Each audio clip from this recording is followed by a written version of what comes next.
안녕하세요.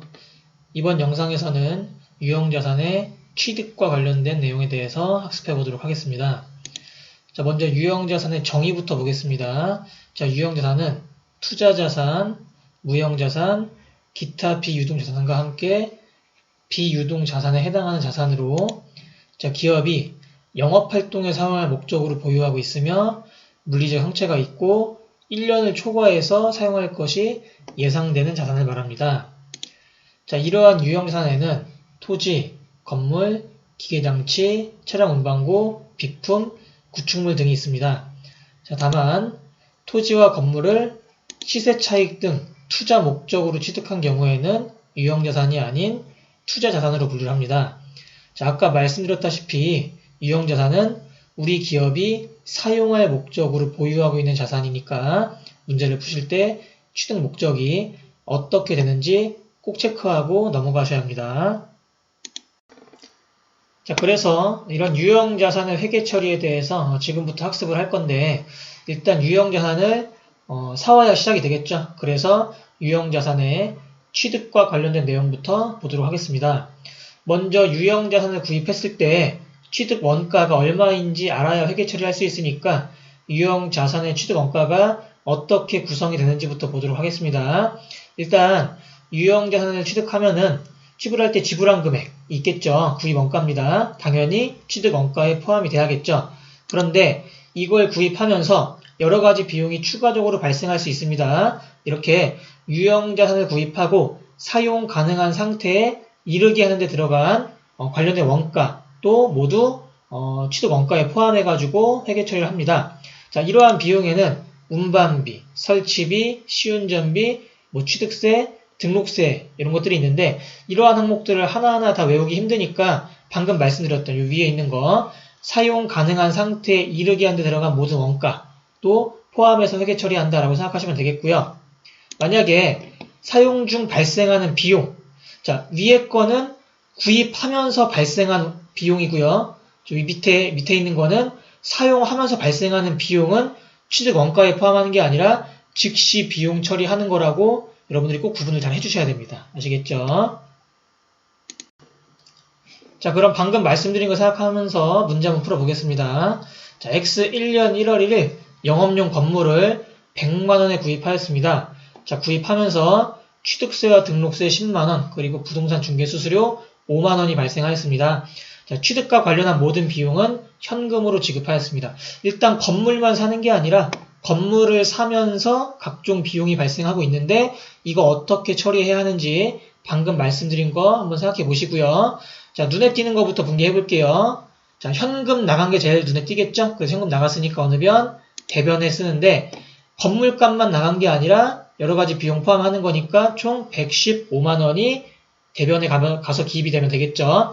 그리고 차변은 일단 건물 사왔으니까 건물이라는 자산을 증가시키는데 자, 아까 전에 취득 원가를 구성하는 데 있어서 이 건물을 사용 가능한 상태에 이르게 하는 데 들어간 모든 원가 어떻게 포함하라고 했었죠.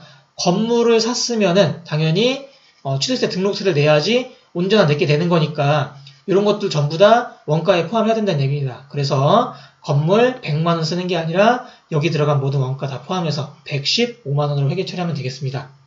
아시겠죠? 자, 간단하게 할 수 있는 문제였는데 우리 조금 더 심화된 사항 한 번만 보고 가도록 하겠습니다. 자, 여기에 있는 원가들이 취득 원가에 포함되어야 할 항목들일까 한번 잠시 멈추고 생각해 보시길 바라겠습니다. 자, 일단 세 가지 모두 유형자산을 새롭게 취득하면서 새로운 고객에게 서비스를 제공하는 과정에서 원가가 발생했다고 볼 수가 있는 건데 우리 한 가지만 기억하시면 됩니다. 이 세 가지 사용 가능한 상태가 됐을까요? 안 됐을까요?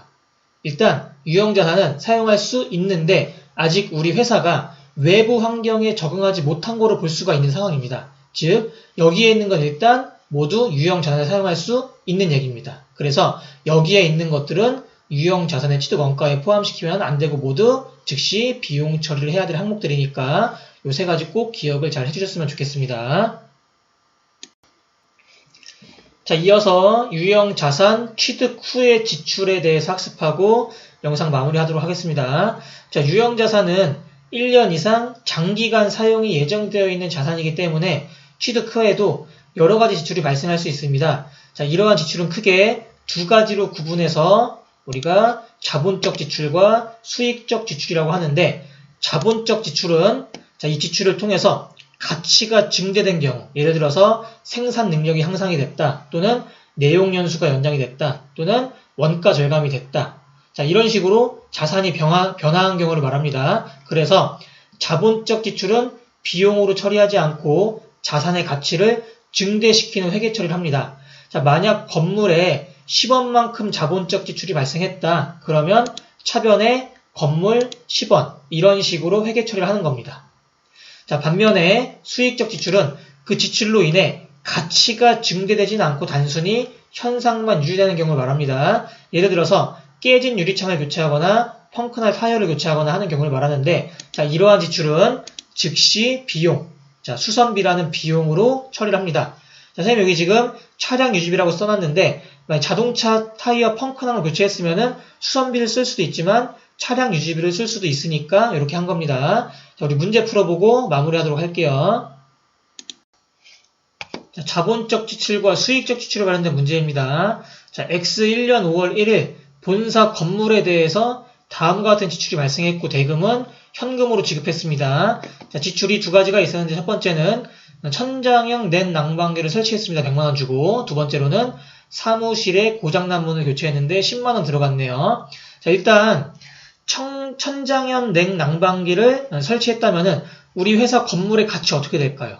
아무래도 천장에 에어컨 달려있는 건 좀 더 비싸겠죠? 그래서 요거는 자본적 지출이라고 볼 수가 있고요. 사무실에 고장난 문 교체한다고 해서 우리 회사 건물의 가치가 크게 증대가 되거나 그러진 않겠죠. 단순히 현상만 유지가 될 겁니다. 그래서 두 번째는 수익적 지출이라고 볼 수가 있겠습니다. 그래서 첫 번째 자본적 지출, 두 번째 수익적 지출 생각하시면서 분기 한번 해볼게요. 일단 현금 나갔으니까 110만원 나갔죠? 어느 변? 대변에 현금 110만원 써주고요. 자, 차변에는 이 둘 다 합해서 회계 처리하면 되는 게 아니죠. 왜냐면은 둘의 지출의 종류가 다르니까. 그래서 먼저 건물의 가치를 증가시킨 자본적 지출 100만원 쓰고 나머지 10만원은 수선비라는 수익적 지출을 처리하면 되겠죠. 자, 이해되실까요? 자, 이렇게 해서 유형자산의 취득 시 회계 처리, 그리고 취득 후 지출에 대한 회계 처리와 관련된 학습 마치도록 하겠습니다. 자, 수고하셨습니다.